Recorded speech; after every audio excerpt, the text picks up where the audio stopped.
В этом году БГПУ имени Мифтахиддина Акмуллы празднует свой полувековой юбилей. В связи с предстоящими юбилейными событиями в информационном агентстве Башинформ состоялась пресс-конференция. В брифинге приняли участие ректор БГПУ имени Мифтахиддина Акмуллы Раиль Асадуллин, директор Института филологического образования и межкультурных коммуникаций Халида Галимова, заведующий кафедры биоэкологии и биоэкологического образования Лира Гайсина, представители региональных СМИ и студенты.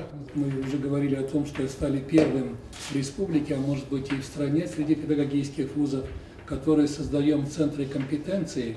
Они становятся центрами профессионального роста учителей, что отвечает запросам Министерства образования и науки Российской Федерации.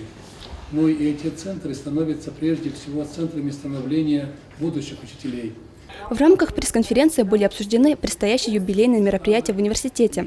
Особое внимание было уделено новым направлениям развития вуза на сегодняшний день. Много было сказано об исследованиях в области фундаментальных наук. Также было сказано о культурно-просветительской экспедиции послов русского языка в мире. Студенты нашего университета уже имеют статус послов русского языка в мире. Об этом подробнее рассказала директор Института филологического образования и межкультурных коммуникаций Халида Галимова. В Институте филологического образования и межкультурных коммуникаций ведется подготовка студентов для участия в международном конкурсе на получение статуса посла русского языка в мире.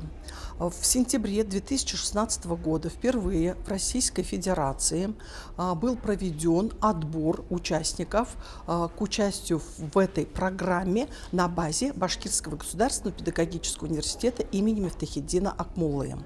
В этом году во второй раз, в октябре месяце, мы встречаем участников, которые хотели бы принять во втором отборочном туре для того, чтобы получить официальный статус международного волонтера по продвижению русского языка, литературы и культуры. В университете созданы центры компетенций, которые позволяют вести и подготовку студентов не только нашего университета, но и других вузов нашей республики для участия в конкурсном отборе.